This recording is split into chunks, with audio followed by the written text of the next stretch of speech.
Hello friends, how are you all? I'm Vali and today I'm going to discuss a very important previous questions of 2021, Shift 2 Part 1. So in the previous sessions, we have completed Shift 1 previous questions. So today I'm going to start Shift 2 previous questions. This is a video regarding your quick revision of previous questions from 2018 to 2023. So इसमें हम क्या कर रहे हैं कि मैं आपको question देती हूँ, फिर आपको 30 सेकंड्स का टाइम देती हूँ ताकि आप आंसर अपने पास नोट डाउन कर लें और फिर मैं आपको इसका आंसर एक्सप्लेन करती हूँ ताकि आपका रिविजन हो जाए, practice session. So what is the main disadvantage of bureaucratic management. आपको बताना है मेन डिसएडवांटेज क्या है ब्यूरोक्रेटिक मैनेजमेंट का. Employees get irritated, it is a time taking, leader has a lot of risk, productivity gets affected. दीजिए answer, time starts now.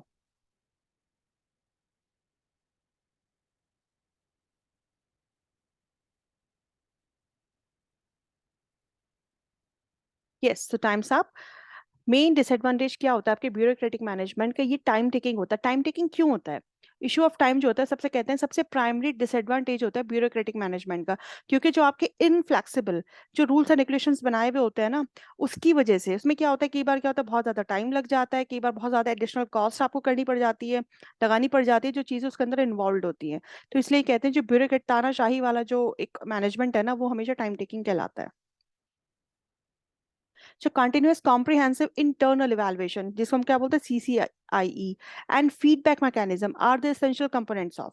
आपको बताना है continuous comprehensive internal evaluation और जो feedback mechanism है उसका essential component क्या है. Diagnostic testing, formative evaluation, placement decisions या फिर summative evaluation. Your time starts now.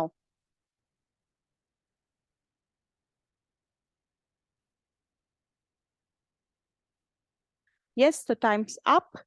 Continuous comprehensive internal evaluation, that mean जब आप बच्चों को कंटिन्यूसली इवैल्यूएट कर रहे हैं और फीडबैक भी आप हाथ के हाथ दे रहे हैं, तो ये आपका क्या हो जाएगा, फॉर्मेटिव इवैल्यूएशन होगा. सो आंसर क्या हो जाएगा हमारा, फॉर्मेटिव इवैल्यूएशन. नेक्स्ट क्वेश्चन है हमारा, the process of helping individuals discover. बच्चों की प्रॉब्लम को समझना, उनको हेल्प करना, डेवलप करना educational, vocational and psychological potentialities. बच्चों के अंदर डेवलप करना उनकी एजुकेशनल, क्या उनके अंदर वोकेशनल पोटेंशियलिटीज है, क्या कैपेबिलिटीज है, psychological, and thereby to achieve an optimum level of personal happiness and social usefulness is named as. इस चीज को क्या बोलते हैं, जब आप इस तरह के पोटेंशियल बच्चों के अंदर डेवलप करते हैं, उनको हेल्प करते हैं किसी भी चीज में, उनका प्रोफेशन से रिलेटेड है, उनको साइकोलॉजिकल कैपेबिलिटी आप उनके अंदर देख रहे हैं, एजुकेशन में आप उनको सपोर्ट कर रहे हैं, आप उनको हेल्प कर रहे हैं, इससे आपको क्या मिलती है, आपको पर्सनल हैप्पीनेस मिलती है और एक सोशली ये चीज यूजफुल भी है. तो इस चीज को हम क्या कहेंगे, career counselling, counselling and guidance, counselling या फिर खाली गाइडेंस. बताइए, your time starts now.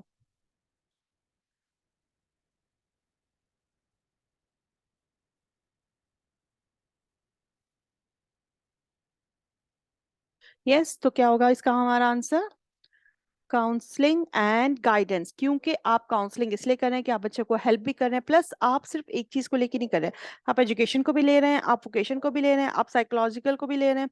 That means आप ओवरऑल सब चीजें ले रहे हैं. दैट मीन्स यहाँ पे आप काउंसलिंग एंड गाइडेंस दोनों प्रोवाइड कर रहे हैं. नेक्स्ट क्वेश्चन बहुत अच्छा क्वेश्चन है, इसमें करेक्ट स्टेटमेंट्स आपसे पूछी हैं. Mental health is a part of mental hygiene. Mental hygiene prevents an individual from psychosis. Mental hygiene promotes neurosis in an individual. Mental hygiene helps in treating mental disorder. बताना है आपको कौन सा statement इसमें गलत है. आप पहले आंसर दीजिए, फिर मैं इसको एक्सप्लेन करूंगी. So your time starts now.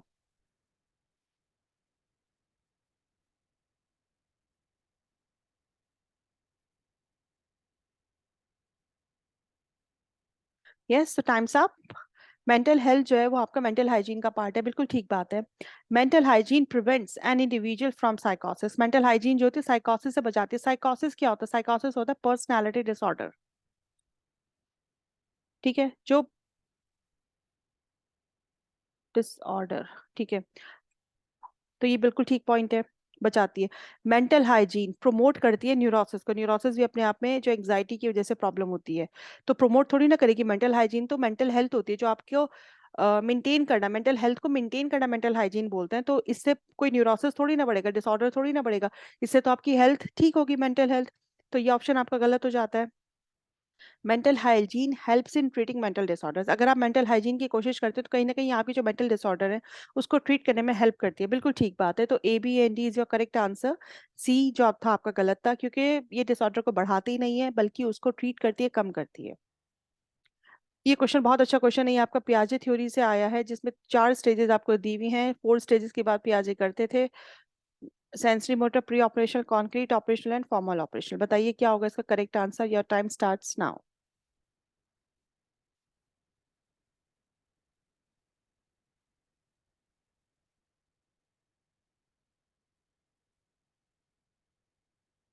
Yes.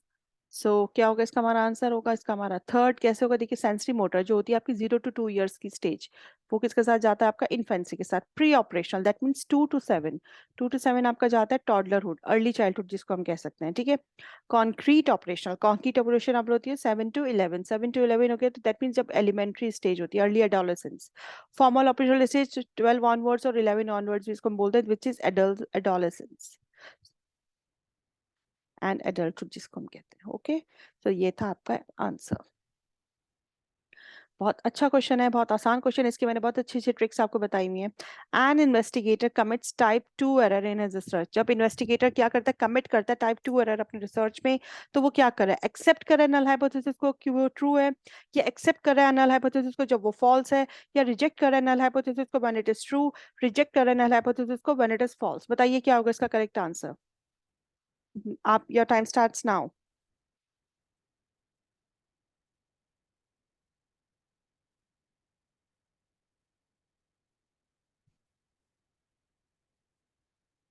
Yes, तो क्या होगा इसका आंसर हमारा, टाइप 2 एरर। देखिए टाइप 2 एरर हो रहा है, दैट मीन्स मैंने आपको बताया था, दैट मीन्स फॉल्स होगा, और वो एक्सेप्ट कर रहा है एरर को, फॉल्स को वो एक्सेप्ट कर रहा है, तो तब क्या होता है, टाइप 2 एरर होता है। और टाइप 1 एरर कब होता है, जब वो राइट को रिजेक्ट कर रहा होता है, तब आपकी टाइप 1 एरर होती है। राइट एंड रिजेक्ट, तो ये इसके की पॉइंट्स मैंने आपको बताए थे क्वेश्चन को सॉल्व करने के। तो जब टाइप 2 एरर वो कर रहा है, दैट मीन्स वो एक्सेप्ट कर रहा है फॉल्स डिसीजन को, वो एक्सेप्ट कर रहा है, तब आपकी क्या हो रही है, टाइप 2 एरर हो रही है। तो second option is your correct answer.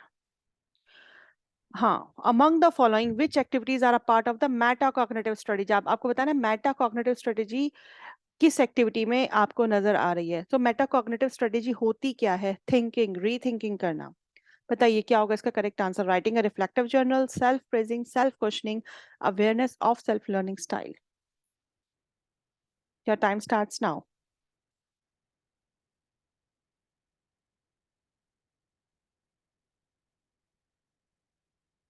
So time's up.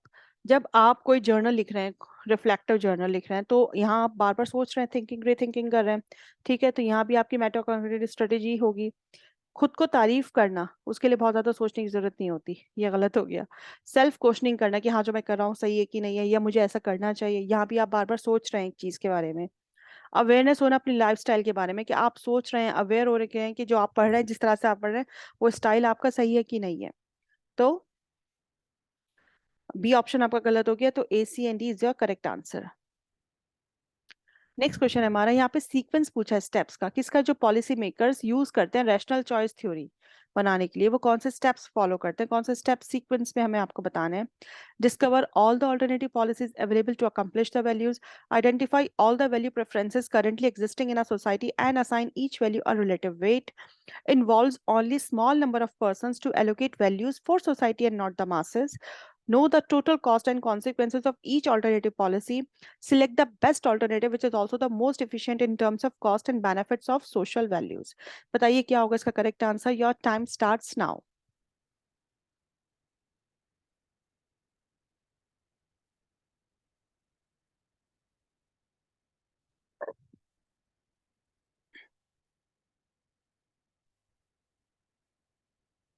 So time's up.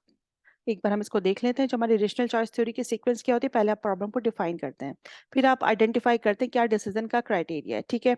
Establish करते हैं आप डिसीजन क्राइटेरिया को, फिर आप क्या करते हैं, डिसीजन को वे करते हैं, दैट मीन्स कि जो आप डिसीजन ले रहे हैं उस क्राइटेरिया में वो सही है कि नहीं है। फिर आप क्या करते हैं, कुछ ऑल्टरनेटिव्स को डेवलप करते हैं, जनरेट करते हैं ऑल्टरनेटिव्स को, फिर आप देखते हैं कि जो ऑल्टरनेटिव्स आपने बनाए थे उन्हें इवेलुएट करके देखते हैं, फिर जो सबसे बेस्ट ऑल्टरनेटिव होता है ना, फिर आप वो लेते हैं।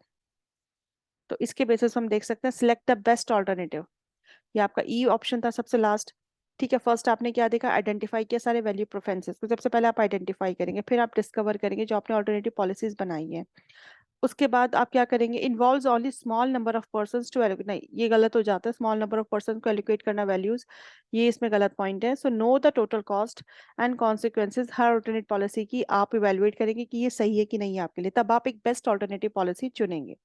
तो इस तरह से सेकंड ऑप्शन जो है वो आपका करेक्ट आंसर है।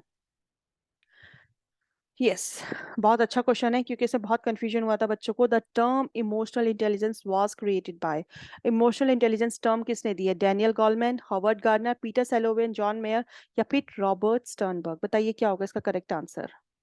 Your time starts now.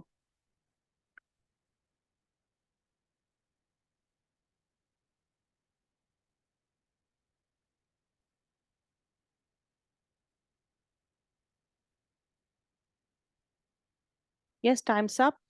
ज्यादातर बच्चों ने इसका आंसर गोल्डमैन लगाया था, जबकि गोल्डमैन गलत है। इसका आंसर है पीटर सेलोवेन, जॉन मेयर। देखिए कैसे, जो टर्म थी इमोशनल इंटेलिजेंस वो दो रिसर्चर्स ने दी थी, पीटर सेलोवेन, जॉन मेयर ने। आप आर्टिकल जो था उनका इमोशनल इंटेलिजेंस, ठीक है, 1990 में। बाद में उसको डैनियल गोलमैन ने अपनी बुक में पॉपुलराइज किया था 1995 में, लेकिन 1990 में ये जॉन मेयर ने और सेलोवे ने इसको ऑलरेडी अपनी बुक में पब्लिश किया था। तो जो टर्म थी वो सबसे पहले इन लोगों ने दी थी।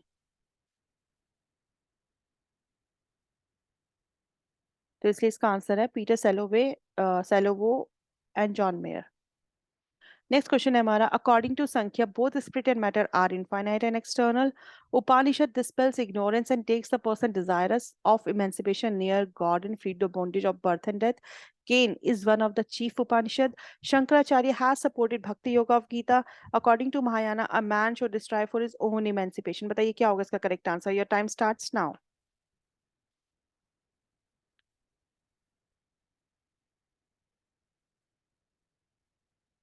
यस, सो आंसर क्या होगा इसका? हमारा आंसर होगा, ये मैंने एक्सप्लेन किया है। संख्या फिलॉसफी क्या होती है हम जानते हैं, डुअलिस्टिक फिलॉसफी है जो पुरुष और प्रकृति की बात करती है।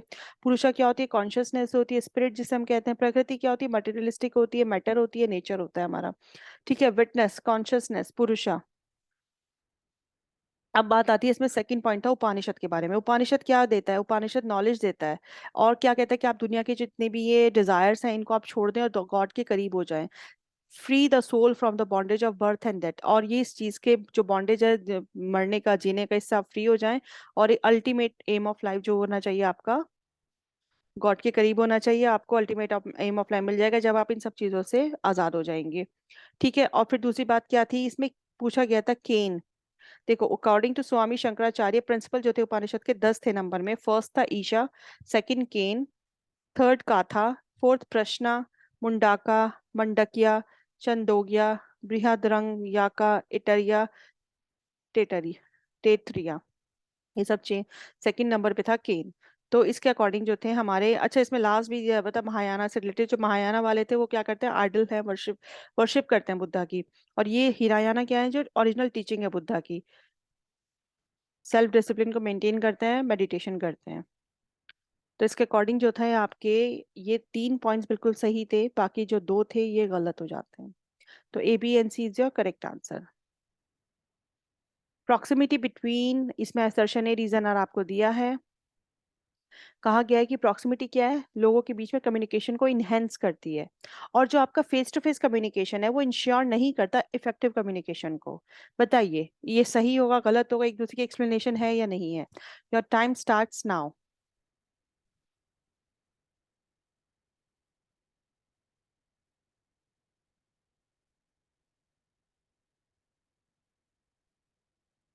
यस, तो क्या होगा इसका आंसर हमारा? प्रॉक्सिमिटी क्या होती है? प्रॉक्सिमिटी होती है, जो प्रॉक्सिमिटी प्रमोट करती है इंट्रैक्शन को इंडिविजुअल्स के बीच में, ग्रुप्स के बीच में। और वो एंड कब होती है? जब आप एक दूसरे के साथ इंटरेक्ट करते हैं, आप एक दूसरे की बातों को लाइक करते हैं, डिसलाइक करते हैं। प्रॉक्सिमिटी का मतलब ही क्या होता है? लोगों के बीच में इंट्रैक्शन होना, वो चाहे इंडिविजुअली हो या ग्रुप्स के बेसिस पे हो। और फेस टू फेस कम्युनिकेशन हमेशा इफेक्टिव कम्युनिकेशन माना जाता है। नॉट लगा के इन्होंने इसको गलत कर दिया, तो जो आपका असर्शन है वो ट्रू है, लेकिन ये आपका फॉल्स है। Which one of the following is not involve in policy making decisions? में कौन सा इन्वॉल्व नहीं होता? Analysis of the existing policy, evaluation of the policy options, generation of policy options या फिर पॉलिसी इंपैक्ट असेसमेंट? बताइए क्या होगा correct answer. Your time starts now.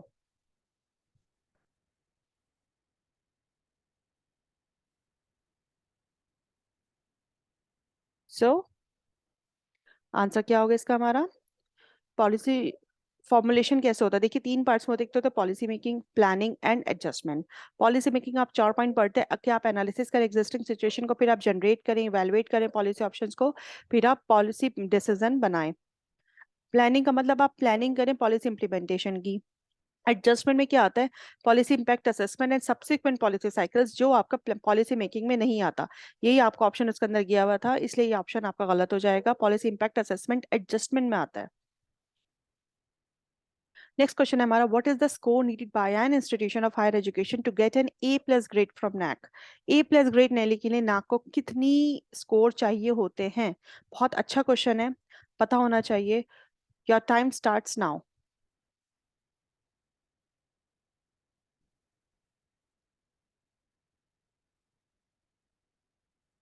So time's up. देखिए ये है ग्रेड्स, ये है स्टेटस। एक्रेडिटेशन कब कब मिलता है और कब नहीं मिलता? जब आपका 150 से कम होगा। थ्री क्वेश्चन में हमसे ए प्लस पूछा था, तो 3.26 3.50 इसमें आता है। जितना कम होता चला जाएगा उतना होता चला जाएगा। ठीक है, सब में 25 का गैप है, आपने देखा होगा। उसके अकॉर्डिंग आप देख भी सकते हैं। अब ए प्लस प्लस क्या होगा? 3.5124 आपका ए प्लस प्लस के लिए है। 3.26 3.50 आपका ए प्लस के लिए है। ए के लिए उससे फिर आप 25 नंबर और कम कर देंगे, 3 तो 3.25 हो जाएगा। 2.76 टू 3 हो जाएगा। इस तरह से होता चला जाएगा। और अगर 1.50 से कम होता है तो एक्रेडिटेशन नहीं मिलता। तो 3.26 टू 3.50 क्या हो जाएगा? Correct answer.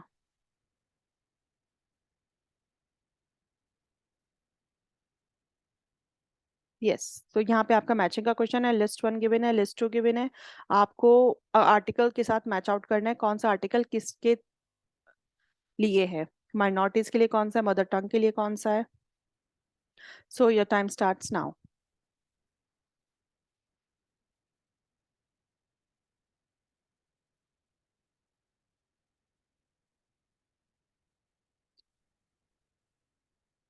यस, तो टाइम्स अप। देखिए आर्टिकल 30 किसके लिए था हमारा? Right of right of minorities के लिए। ठीक है, आर्टिकल 30 किसके लिए था? राइट ऑफ माइनॉरिटीज के लिए। आर्टिकल 350 ये किसके लिए था? Mother tongue, primary stage of education के लिए। Article 29 constitution of India, protection of interest of minorities. ठीक है, अब आप देख सकते हैं एजुकेशन ऑफ माइनॉरिटीज के लिए कौन सा आता है आपका? आर्टिकल 29। राइट टू एजुकेशन के लिए था आपका article 21A। Mother tongue primary stage में किसमें करता है? Article 350A। और right of minorities to establish educational institutions, के माइनॉरिटीज को राइट है कि वो स्टैब्लिश करें अपने एजुकेशनल इंस्टीट्यूशंस। तो ये कब होगा आपका? आर्टिकल 30। और मदर टंग के लिए करता है आर्टिकल 350A। बहुत अच्छा क्वेश्चन है। So thank you friends for your attention. Stay blessed, enjoy learning. और मैं इससे नेक्स्ट वीडियो में आपके जो शिफ्ट 2 के क्वेश्चन होंगे वो कंप्लीट हो जाएंगे। फिर मैं 2019 के क्वेश्चन आपको रिपीट करा दूंगी, रिवाइज करा दूंगी। So stay blessed, enjoy learning and best of luck for your upcoming exam. Video पसंद आए तो please like share and subscribe जरूर करिएगा। Bye bye, have a nice day.